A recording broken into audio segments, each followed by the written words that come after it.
नमस्कार। द स्वतंत्र पर आज इस बात की जांच करेंगे कि क्या सच में बीजेपी दलित और संविधान के खिलाफ है या ये बात सिर्फ विपक्ष कर रहा है। हाल में प्रकाशित कई रिपोर्ट के आधार पर हमने ये वीडियो बनाया है। तो चलिए इस कहानी की शुरुआत करते हैं। ये कहानी शुरू होती है गृह मंत्री अमित शाह के बयान से, जिसमें उन्होंने कहा अंबेडकर कहना फैशन हो गया है। अगर इतना नाम भगवान का लिया जाता तो 7 जन्म तक स्वर्ग मिल जाता है। यहां पर मैं जरा आपको रोकूंगा। हमारी लाइन जब बॉलीवुड में होते हैं तो उसमें कहा जाता है कि अगर स्क्रिप्ट सही कैरेक्टर को ना दी जाए तो उसमें ब्लंडर हो जाता है। ये बात कहते हैं कि तुलसीदास जी महाराज की पत्नी ने कहा था तुलसीदास जी से, जिसको उन्होंने शब्द बदलकर यहाँ पर पेश कर दिया। और हुआ क्या, आप सबके सामने है। संसद में केंद्रीय गृह मंत्री अमित शाह के संविधान पर चर्चा के दौरान एक लंबे भाषण की इस छोटे से अंश को लेकर ऐसा हंगामा हुआ कि संसद की कार्रवाई स्थगित करनी पड़ी। इस बयान में अंबेडकर का अपमान देख रहे हमलावर विपक्ष को जवाब देने के लिए अमित शाह को बुधवार को प्रेस कॉन्फ्रेंस भी करनी पड़ी। जिन्होंने जीवन भर बाबा साहब का अपमान किया, उनके सिद्धांतों को दरकिनार किया, सत्ता में रहते हुए बाबा साहब को भारत रत्न नहीं मिलने दिया, आरक्षण के सिद्धांतों की धज्जियां उड़ाई, वो लोग आज बाबा साहब के नाम पर भ्रांति फैलाना चाहते हैं। ये बात अमित शाह ने अपने बयान में कही। अब इसको भी हम थोड़ा सा आपको समझाने की कोशिश करते हैं। अमित शाह को प्रेस कॉन्फ्रेंस करने की जरूरत पड़ी, और खाली यही नहीं, प्रधानमंत्री नरेंद्र मोदी ने सोशल मीडिया पर बयान जारी कर बताया कि उनकी सरकार ने भारत के संविधान निर्माता भीमराव अंबेडकर के सम्मान में क्या क्या काम किए। अब सवाल ये उठता है, इस बयान ने बीजेपी को इतना परेशान क्यों कर दिया कि अमित शाह को प्रेस कॉन्फ्रेंस करनी पड़ी और प्रधानमंत्री नरेंद्र मोदी को आकर सोशल मीडिया पे बयान देना पड़ा। मैं आपको तवारीख के कुछ पीछे ले चलता हूँ। 2011 की बात है, जब अपने नरेंद्र मोदी साहब सीएम होते थे गुजरात के, वहाँ पर एक मौलाना साहब उनको एक टोपी देना चाहते थे। उन्होंने टोपी नहीं ली, उन्होंने मना कर दिया कि वो इस तरह की टोपी नहीं पहनते हैं। इस पर एक इंटरव्यू में उन्होंने कहा, क्या पंडित नेहरू ने टोपी पहनी, क्या कभी महात्मा गांधी ने पहनी, क्या कभी पटेल साहब ने पहनी, तो मैं क्यों पहनूं। फिर मैं आपको 2013 पे एक बयान दिखाता हूं, जिसमें उन्होंने इंटरव्यू में कहा कि हाँ, अगर ड्राइवर भी गाड़ी चलाता है और कोई पपी या कुत्ते का पिल्ला नीचे आ जाता है तो दुख तो होता है। तो इतने मजबूत इरादे वाले लोग अगर बयान दे रहे हैं तो ज़रूर इसमें सोचने की बात है। अमित शाह के इस बयान को अंबेडकर का अपमान क्यों माना जा रहा है, इसमें बीजेपी की दलित राजनीति कैसे प्रभावित हो सकती है। बीबीसी की एक रिपोर्ट में प्रोफेसर हवलदार भारती कहते हैं, अगर ईश्वर शोषण से मुक्ति देने वाला है तो डॉक्टर भीमराव अंबेडकर जाति व्यवस्था में बटे भारतीय समाज के उन करोड़ों लोगों के ईश्वर हैं जिन्होंने सदियों तक सामाजिक, आर्थिक, राजनीतिक, शैक्षिक भेदभाव झेला है। भीमराव अंबेडकर ने संविधान में बराबरी का अधिकार देकर अनुसूचित और पिछड़ी जातियों को शोषण से मुक्ति दी है, तो उनके लिए भीमराव अंबेडकर भगवान ही हैं। आइए अब थोड़ा सा और आगे चलते हैं। अब ये सब हो चुका है पार्लियामेंट में, ये सब बातें हो गई हैं। यहाँ पर मैं आपको आप पार्टी के संयोजक अरविंद केजरीवाल के एक भाषण का कुछ अंश बताना चाहता हूँ, जो बहुत गहरी बात उन्होंने कही।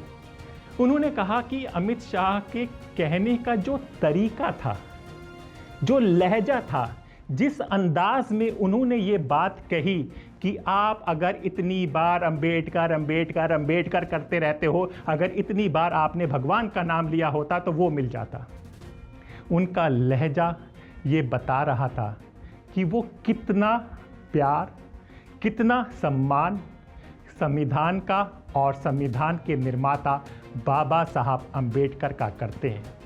और फिर बीजेपी सांसदों का विपक्षी सांसदों पर धक्का मुक्की, लड़ाई झगड़ा और गेट पर रोकना ये सोचने पर मजबूर करता है कि क्या राहुल गांधी गलत तो नहीं कह रहे कि जो कहते हैं कि ये पार्टी संविधान की दुश्मन है, संविधान को बदलना चाहती है। अब चलिए कुछ भारतीय जनता पार्टी की बात करें।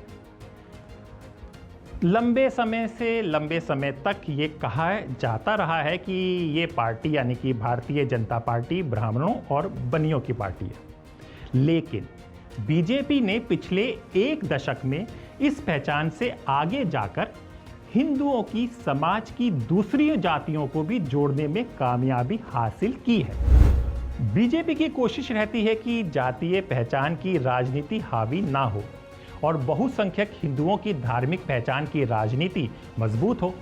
राजनीतिक विश्लेषक प्रोफेसर अभय कुमार दुबे बीबीसी पर कहते हैं, राष्ट्रीय स्वयंसेवक संघ मुख्य तौर पर महाराष्ट्र की ऊंची जातियां, खासकर ब्राह्मणों का संगठन था और शुरुआत में अनुसूचित जातियों इसकी तरफ आकर्षित नहीं होती थी। बीबीसी पर अभय दुबे ने यह भी कहा कि बीजेपी ने दलितों में जातियों के बंटवारे का फायदा उठाकर छोटी दलित जातियों को अपनी तरफ खींचा। पार्टी जब जाटवों को अपनी तरफ खींचने की कोशिश कर रही है तो उसके लिए अंबेडकर को अपना बताना और उनके विचारों को बढ़ावा देना जरूरी है। द स्वतंत्र पर विक्रांत यादव की रिपोर्ट पर आम जनता लिख रही है कि अमित शाह ने वो कहा जो उनके मन में था, उनकी असली पार्टी की विचारधारा थी। जनता की इस बात की तहकीकात करते हैं और जानते हैं कि जनता की बात में कितना दम है। आरएसएस और भाजपा मूल रूप से ब्रह्मवादी संस्कृति में रचे बसे हैं। ओबीसी जातियों के बाद संघ और भाजपा ने चाहा और दलितों को खुद से जोड़ने की हर संभव कोशिश की। संघ के बनाए भाजपा में कल्याण सिंह, उमा भारती, शिवराज सिंह से लेकर वीएस येदियुरप्पा तक खूब ओबीसी नेता थे।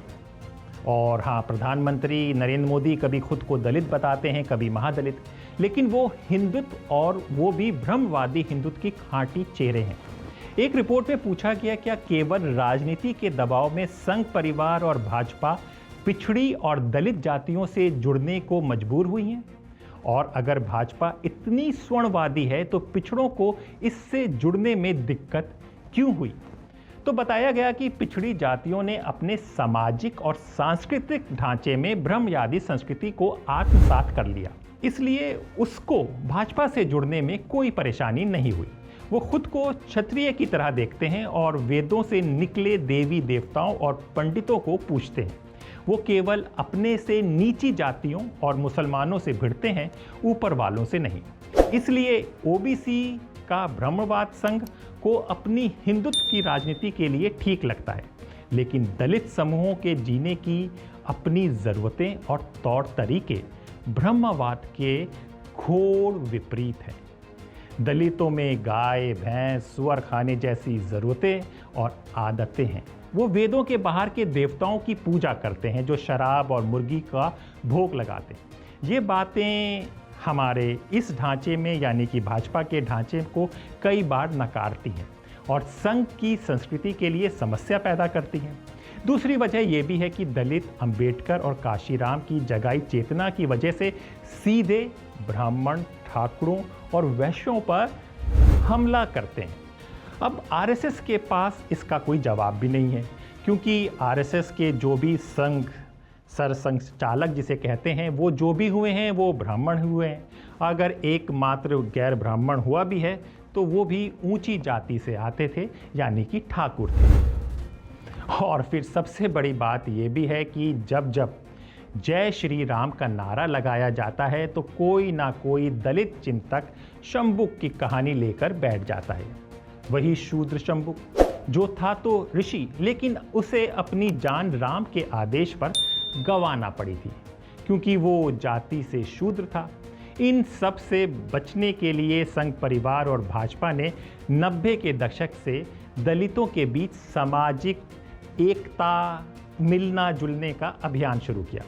हाल के दिनों में उसे तेज किया गया और इसमें अनेक बदलाव भी किए गए। भाजपा और संघ परिवार ने दलितों को खुद से जोड़ने के लिए अंबेडकर के प्रतीकों और अपनी राजनीति से जोड़ने के तरह तरह के प्रयास किए। मोदी सरकार के बारे में बता दें, मोदी सरकार कहती है कि बाबा साहब अंबेडकर के लंदन वाले घर को खरीद कर उसे मेमोरियल बनाया। हाल ही में राष्ट्रीय स्वयंसेवक संघ की नागौर में हुई प्रतिनिधि सभा में मंच के बीच में अंबेडकर की तस्वीर रखी और आयोजन मंडप का नाम बाबा साहब अंबेडकर के नाम पर रखा। ये सब मोदी सरकार बताती है। इन सारे अभियानों का एक ही लक्ष्य है, हिंदुत्व की राजनीति यानी संघ परिवार और भाजपा से दलितों को जोड़ना। और उसमें जब अमित शाह के मुंह से ये शब्द निकल जाएं तो आप सोच सकते हैं कि मंजर क्या होगा। एक तरफ भाजपा इसके लिए बड़े प्रयास कर रही है, दूसरी तरफ ऐसी घटनाएं लगातार घटती रही हैं जिसके कारण से दलितों के मन में भाजपा को लेकर अविश्वास, भय और गुस्सा बढ़ता जा रहा है। रोहित वेमुला की आत्महत्या हो, गुजरात में मरी गाय की छाल छील रहे दलितों की पिटाई हो, या यूपी भाजपा उप अध्यक्ष दया शंकर सिंह का मायावती पर दिया गया बयान हो। आपको बयान याद होगा, वो फिर हम आगे कभी बताएंगे। सब दलितों और भाजपा के बीच की खाई को बढ़ाते जा रहे हैं। इस तरह के हादसे जो हो रहे हैं उसमें ही एक ये भी अमित शाह का बयान भी जुड़ गया है। अब इसे संयोग कहें या भाजपा और संघ परिवार के अपने वर्ग चरित्र का अंतर्विरोध, लगातार अनेक ऐसी घटनाएं घट रही हैं जो संघ के दलित अभियानों को निरर्थक बनाती जा रही है। अब अमित शाह कितनी भी सफाई दें, लेकिन हकीकत तो नजर आ रही है। तो हमने जिस तरह से बताया कि एक तरफ की भाजपा और आरएसएस दलितों को जोड़ना चाहती है, लेकिन फिर कुछ ऐसा हो जाता है कि वहीं पर कहानी घूमकर वापस आ जाती है। ऐसा कुछ 2019 में हुआ जब आरएसएस प्रमुख का बयान आया जिसमें उन्होंने आरक्षण में पक्ष और विपक्ष की बहस की बात कह दी। और ताज्जुब की बात थी, हैरानी की बात थी कि उसी दौरान दिल्ली में 27 साल पुराना संत रविदास जी का मंदिर ढा दिया गया। ये मंदिर डीडीए की ज़मीन पर बना था और डीडीए केंद्र सरकार के अंडर आती है। और कुछ भाजपा के नेताओं ने दलितों के साथ, और जो बीजेपी में दलित नेता हैं उनके बयान भी ये कहने पर मजबूर करते हैं, हमको ये सोचने पर मजबूर करती है कि बीजेपी दलित विरोधी है। 2023 की घटना सीधी विधायक पंडित केदारनाथ शुक्ला के पूर्व विधायक प्रतिनिधित्व प्रवेश शुक्ला द्वारा एक आदिवासी के चेहरे पर पेशाब किया गया। इस पर बहुत बवाल हुआ, ये वीडियो वायरल हुआ। बताया जाता है कि वो युवक मानसिक रूप से कुछ परेशान था और नशे की हालत में विधायक जी ने उसके चेहरे पर पेशाब कर दिया। किसी ने इसका वीडियो बनाया और सोशल मीडिया में डाल दिया। उस वक्त प्रियंका गांधी ने कहा था कि राज्य में भाजपा के 18 वर्षों के शासन के दौरान आदिवासियों पर अत्याचार के 30,400 मामले सामने आए हैं। अभी ये बात घटी थी कि एक ये घटना थी, तो उसके बाद आप जुलाई 2024 में आ जाएं। यहाँ पे कर्नाटक से बीजेपी सांसद और दलित नेता रमेश जिगजिगानी ने पार्टी के खिलाफ खुले तौर पर अपनी नाराजगी जताई और दावा किया कि ज़्यादातर केंद्रीय मंत्री ऊंची जातियों से हैं, जबकि दलितों को दरकिनार किया गया है। अब सोचना है और देखना है कि क्या अमित शाह की सफाई इसकी भरपाई कर पाएगी या बीजेपी की नीति और नीयत पर उठते सवाल सही हैं। द स्वतंत्र इस खबर पर बना रहेगा। और जाते जाते अमित शाह जी के लिए एक शेर अर्ज कर दें। वैसे तो ये शेर इकबाल साहब ने लिखा था, लेकिन यहाँ पर सटीक बैठता है। दिल से जो बात निकलती है असर रखती है, पर नहीं, जी हाँ, पर नहीं ताकते परवाज़ मगर रखती है।